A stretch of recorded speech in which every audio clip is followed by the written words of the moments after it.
സ്നേഹമേ ഞാൻ മറന്നാൽ കൂട്ടാൻ മറക്കാത്ത തളരാത്ത സായ്മാവേ നിന്റെ കൂടാശേ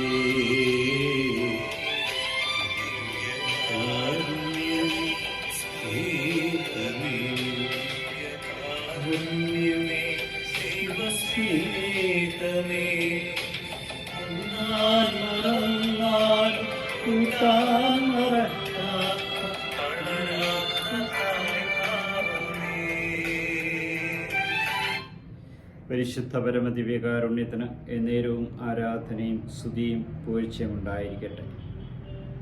നിങ്ങൾ ലോകമെങ്ങും പോയി സർവ്വസൃഷ്ടികളോട് സുവിശേഷം പ്രഘോഷിക്കുവാൻ അരുൾ ചെയ്ത കാരുണ്യവാനായ കർത്താവേ, ഞാൻ അങ്ങേ ആരാധിക്കുന്നു, സ്തുതിക്കുന്നു, മഹത്വപ്പെടുത്തുന്നു, അങ്ങേയ്ക്ക് നന്ദി പറയുന്നു.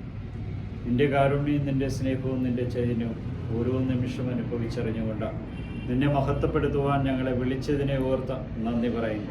കാരുണ്യവാനായ കർത്താവെ, എൻ്റെ ശരീരം ഭക്ഷിക്കുകയും എൻ്റെ രക്തം പാനം ചെയ്യുന്നവൻ നിത്യജീവനുണ്ട് എന്നും അവനാണ് ദൈവേഷ്ടം പ്രവർത്തിക്കുവാനായിട്ട് സാധിക്കുകയെന്നും അങ്ങയുടെ വാക്കുകളും പ്രവൃത്തികളും അനുകരിക്കുവാൻ കഴിയുകയെന്നും ഞങ്ങളെ ഇന്ന് വചനത്തിലൂടെ ഓർപ്പിക്കുന്നുവല്ലോ.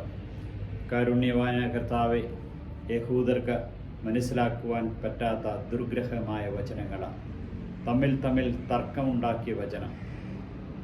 എൻ്റെ ശരീരം ഭക്ഷിക്കുകയും എൻ്റെ രക്തം പാനം ചെയ്യുകയും ചെയ്യാൻ ആവശ്യപ്പെട്ടപ്പോൾ ഈ വചനങ്ങൾ ദുർഗ്രഹങ്ങളാണെന്ന് പറഞ്ഞുകൊണ്ട് എഴുന്നേറ്റുപോയ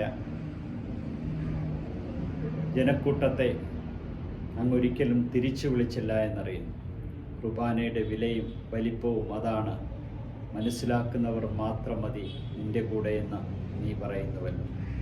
ഈ പ്രഭാതത്തിൽ നീ തന്ന എല്ലാ അനുഗ്രഹങ്ങളെയും സ്വീകരിച്ചുകൊണ്ട് നിന്നെ മഹത്വപ്പെടുത്തുവാൻ തക്കവിധം എനിക്ക് ഈ പരിശുദ്ധ കുർബാനയെ വിശ്വസിക്കുവാനും സ്വീകരിക്കുവാനും ജീവൻ ഉണ്ടാകുവാനും തന്ന ഈ ദിവസത്തെ ഓർത്ത് നന്ദി പറഞ്ഞ് അങ്ങേ ആരാധിച്ച് സ്തുതിക്കുന്നു. നിത്യജീവനിൽ എന്നെ നീ പങ്കാളിയാക്കണമേ. ഈശോയെ നന്ദി, ഈശോയെ സ്തുതി, ഈശോയെ ആരാധന. പരിശുദ്ധ കുർബാനയിൽ വിശ്വസിക്കുന്ന ഏവരെയും ഇന്ന് പരിശുദ്ധ കുർബാനയാൽ ആശീർവദിക്കപ്പെടുകയും വിശുദ്ധീകരിക്കപ്പെടുകയും ചെയ്യുന്ന പ്രാർത്ഥിക്കുകയും ആശംസിക്കുകയും ചെയ്യുന്നു. ഈശോയെ നന്ദി, ഈശോയെ സ്തുതി, ഈശോയെ ആരാധന.